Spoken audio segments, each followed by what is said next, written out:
आकृति नंबर 2 पढ़ेंगे। 10.3 की आकृति नंबर 2। प्रश्न नंबर 10 का है जी दूसरा क्वेश्चन। इसमें देखेंगे हम जो यहाँ से यहाँ तक की लंबाई है वो कितनी है 5 सेंटीमीटर और ये यहाँ से यहाँ की 3 सेंटीमीटर और ये अंदर की कितनी है 2 सेंटीमीटर की और ये अंदर की कितनी है 3 सेंटीमीटर की। कल हमने बताया था कि पहले जो आकृति है उसको वर्ग या आयत के रूप में हम अलग अलग भागों में बांट लेंगे। अभी इसमें देखेंगे हम कितने वर्ग बन रहे हैं कितने आयत बन रहे। पहले इसमें को इस रेखा को यहाँ मिला दें, मिला दिया, इस रेखा को यहाँ मिला दिया, मिला दिया। देखिए आप जी एक वर्गाकार आकृति बन रही है आयताकार आकृति बन रही, बताओ कौन सी आकृति बन रही आयताकार। और जे एक आकृति बन रही जे भी आयत वाली होगी और एक जे आकृति बन रही जे भी आयत होगी। तो कुल कितने आयत बन गए 3 आयत बन गए।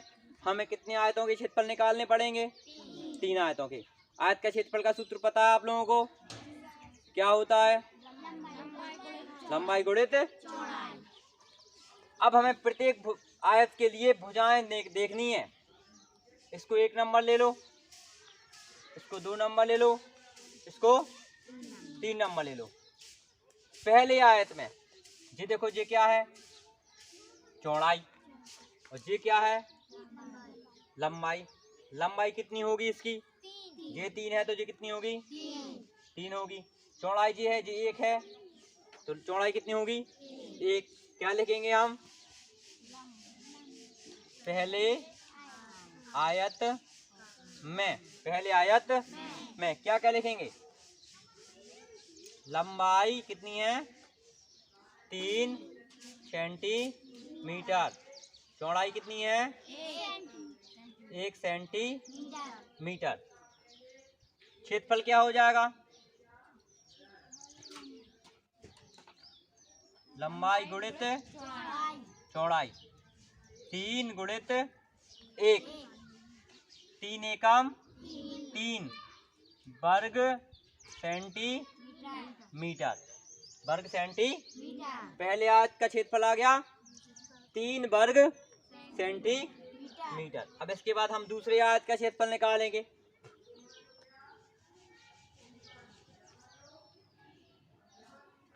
दूसरे आयत में, दूसरे आयत क्या क्या है दूसरे आयत में बताएं लंबाई और चौड़ाई दोनों चीजें चाहिए हमें। लंबाई देखना है इस आयत की कितनी है यहाँ से यहाँ तक की लंबाई, यहाँ से क्योंकि नीचे की लंबाई 3 है तो ऊपर की लंबाई कितनी हो जाएगी 3 हो जाएगी। 5 यहाँ से यहाँ तक की लंबाई 5 है, यहाँ से यहाँ तक की नहीं है।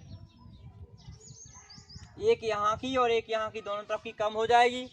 एक यहाँ से कम कर दो और एक यहाँ से कम कर दो तो 5 में से 2 कम हो गए तो कितनी बचेगी 3। तो आयत की लंबाई क्या हो जाएगी 3 सेंटीमीटर और चौड़ाई देखो यहाँ से यहाँ तक 2 दी गई ना जी और पूरी है 3 तो 3 में से 2 जाएंगे कितने बचेंगे 1 बचेगी ना तो कितनी हो जाएगी 1 सेंटीमीटर। इसका क्षेत्रफल क्या होगा बताओ क्षेत्रफल बराबर लंबाई गुणित चौड़ाई। इसका क्षेत्रफल क्या होगा बताओ जल्दी 3 गुणित 1 3 गुणित मतलब 3 एकम 3 वर्ग सेंटीमीटर। कितने हो गए 2 हो गए ना। अब तीसरे का निकालना अपन को।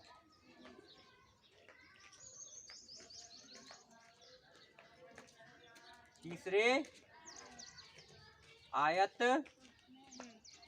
में, तीसरी आयत में क्या हो जाएगा लंबाई, लंबाई कितनी है तीसरे आयत में यहाँ से यहाँ तक की कितनी है 3 और चौड़ाई कितनी है 1। तो तीसरे आयत का क्षेत्रफल क्या हो जाएगा